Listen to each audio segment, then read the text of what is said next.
S obzirom da smo proteklih dana za februar imali prilično visoke temperature, to će vjerovatno utjecati na situaciju u voćnjacima. Naime, tamna kora stabla privlači sunčeve zrake i samim tim se stablo dosta ugrije.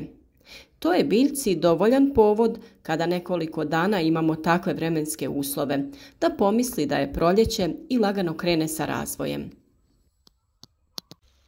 Nakon toga uslijedi drugi dio februara sa zahlađenjem i minusima, pa čak i snježnim padavinama. I tada biljka doživi stres, te dolazi do štete na stablu. Biljni sokovi su krenuli kroz voćku i ona je polako izašla iz faze mirovanja, te joj niske temperature mogu dosta naštetiti. Upravo zato smo vam još krajem jeseni savjetovali da odradite zaštitu voćaka krečenjem. Taj postupak će spriječiti zagrijavanje kore stabala, te ih ove iznad prosječne temperature neće zbuniti. Samim tim ćemo i njihovo kretanje vegetacije odložiti. U ovim situacijama dovoljno je da to kretanje vegetacije odložimo 7 do 10 dana dok se temperature opet ne spuste, a krečenje je tu od velike pomoći. U današnjem videu ćemo sa vama podijeliti vremenske odrednice kada se obavlja ova radnja, na koji način se priprema mješavina za krečenje i razloge zašto je ono važno. Jedna od nezaobilaznih aktivnosti u voćnjacima velikog broja voćara tokom zimskih mjeseci je krečenje. Ova zaštitna mjera provodi se od pojedinačnih stabala na okućnicama pa sve do intenzivnih nasada na većim proizvodnim površinama. To je jedna od aktivnosti koja se kod nas prenosi s koljena na koljeno, primijenivši se često na pogrešan način, uslijed čega krečenje gubi svoj smisao i suštinu, a greške su isključivo u samom vremenu obavljanja ove aktivnosti. Naravno da svi imaju svoje navike i određene poslove obavljaju u određeno vrijeme, ali ako te radnje nemaju nikakvu korist, vrijeme je da se te navike promijene. A s obzirom da svako ima svoje mišljenje i uvjerenja, nakon što poslušate video do kraja i argumente koje mi iznosimo, pišite nam u komentarima da li se slažete, kako i kada vi odrađujete ove poslove. Onako u prolazu, razgledajući često iz znatiželje kako izgledaju voćke u različitim nasadima, jedna stvar često čovjeku upadne u oko, a to je krečenje u martu i aprilu. Krečenje u ovim mjesecima predstavlja jako veliku grešku koja ovu aktivnost čini besmislenom. Pa kada je to najbolje obaviti krečenje voćaka? Ovo je pitanje od krucijalnog značaja, jer krečenje je potrebno isključivo obaviti u periodu od trenutka otpadanja lišća do pojave prvih mrazeva, što znači prije početka zime. U nekim regijama se ono može obavljati do polovine januara, ali to sve ovisi od klimatskih faktora u samoj regiji.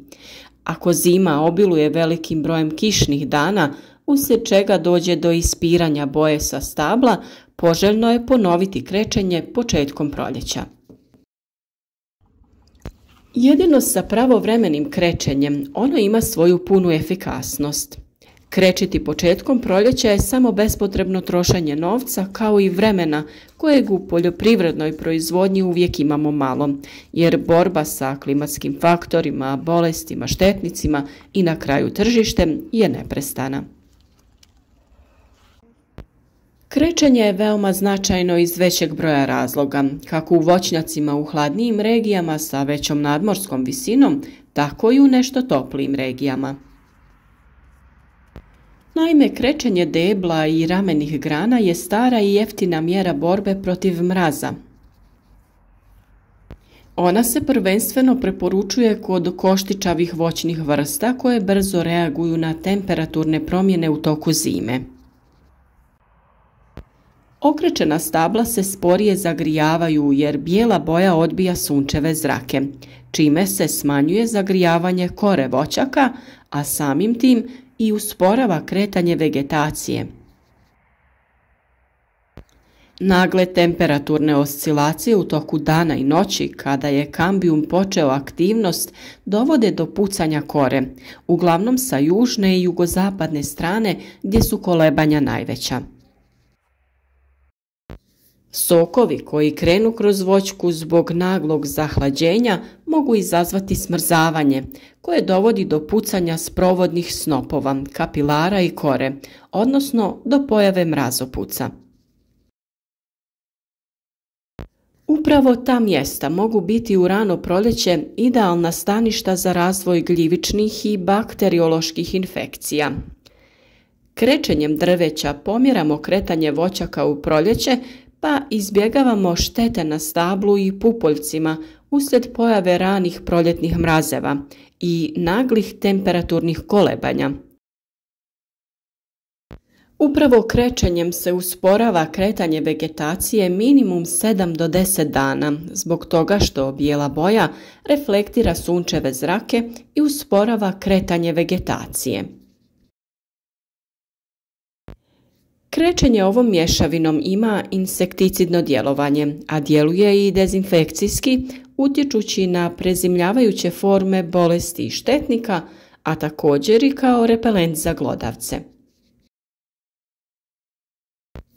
Dakle, krečenjem stabala uništavaju se i neki patogeni.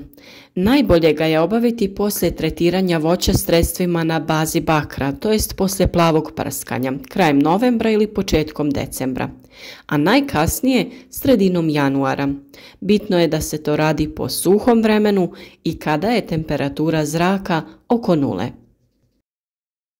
Također efikasno suzbija i pojavu mahovine na stablima. Kod mladih stabala koja nemaju još odebljalu koru, bijela boja mnogo znači i tokom ljetnih mjeseci, jer reflektira sunčeve zrake i sprječava ožegotine na kori, što je jako značajno u onim regijama sa vrućim ljetima. Smjesu za krečenje voća možete kupiti u poljoprivrednim apotekama, a možete je i sami napraviti. Vapnenu smjesu treba napraviti od provjerenih komponenti kupljenih u poljoprivrednim apotekama sa urednim rokovima trajanja izdanim od strane proizvođača. Smjesa se sastoji od 5 kg negašenog vapna, 50 g kuhinske soli, 100 g sumpora i 100 g plavog kamena. Nakon miješanja smjesu ugasite sa 8 do 10 litara vode dok se ne dobije radna otopina konzistencije vapnenog mlijeka. Naravno, krečenje je potrebno obavljati tokom suhih dana kada je temperatura zraka iznad nule, jer u suprotnom vapnena opna mrzne i odvaja se od drveta. Krečenjem se ne obuhvata samo deblo, to je stablo, već i ramene grane prve etaže, pa čak je poželjno i nekih 20 do 30 cm iznad njih, naročito kod mladih voćki koštičavog voća. Za što bolje miješanje sadržaja najbolje je ostaviti sve da stoji jedan dan. Na taj način će se vapno dovoljno otopiti. Kada je u pitanju plavi kamen, njega je najbolje prvo otopiti u vodi pa ga dodati smjesi. Za otapanje kamena poslužiti ćemo se flašom koju ćemo napuniti do pola i nekoliko puta u toku dana promiješati tako da bi otopili kamen u potpunosti. Inače, plavi kamen je u stvari bakar sulfat i glavni je sastojak bordovske čorbe. To je fungicid i baktericid koji štiti voćke i povrtlarske biljke od gljivičnih i bakterijskih oboljenja. Pored modrog kamena koristiti ćemo i sumpor. Sumpor će djelovati kontaktno i isparavajuće na štetočine koje prezimljavaju na voćki kao i na biljne bolesti. U kombinaciji sa vapnom djelovanje je dugotrajnije i bolje, jer vapno produžava djelovanje tog preparata. U prvom redu sumpor djeluje na biljne uši kao i na grinje, koje predstavljaju sve veći problem u voćarstvu. Kod primjene sumpora u kombinaciji sa vapnom treba paziti kada se odrađuje tretman. Bitno je naglasiti da pupoljci ne smiju biti otvoreni, već se tretman mora odraditi kada su pupoljci potpuno zatvoreni, jer ova mješavina može uništiti mlado osjetljivo tkivo u pupoljku. Na ovo obavezno treba obratiti pažnju ako se sredstvo nanosi prskanjem po čitavom stablu voćke. Sol u ovoj mješavini ima funkciju da se naš preparat što bolje kristalizira. Mi ćemo ovo sredstvo koristiti za tretman po kori drveta, tako da ne moramo gledati stadij u kojem je biljka. Krečenje je najbolje obavljati četkom kojom je potrebno dobro napuniti pukotine u kori i račve grana.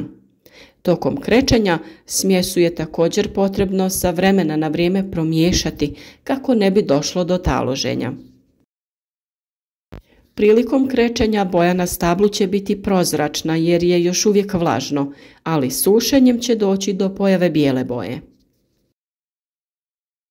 A na kraju, pored svih ovih dobrobiti krečenja, moramo ipak priznati da nakon tog postupka naše voćke izgledaju puno urednije i svježije. No voćar svakako ne treba da se vodi samo estetikom i time što će drugi reći na urednost voćnjaka u proljeće. Puno je bitnije da voćka bude u dobrom stanju u proljeće nego da ima lijepu bijelu boju kore u toku proljeća ili ljeta. Ipak zbog svega toga preporučujemo da se krečenje radi 2 puta i to na kraju jeseni ili početkom zime, a drugi put na početku proljeća. A vi nam pišite vaša iskustva u komentarima. Video podijelite sa prijateljima na društvenim mrežama i ostavite like podrške našem radu.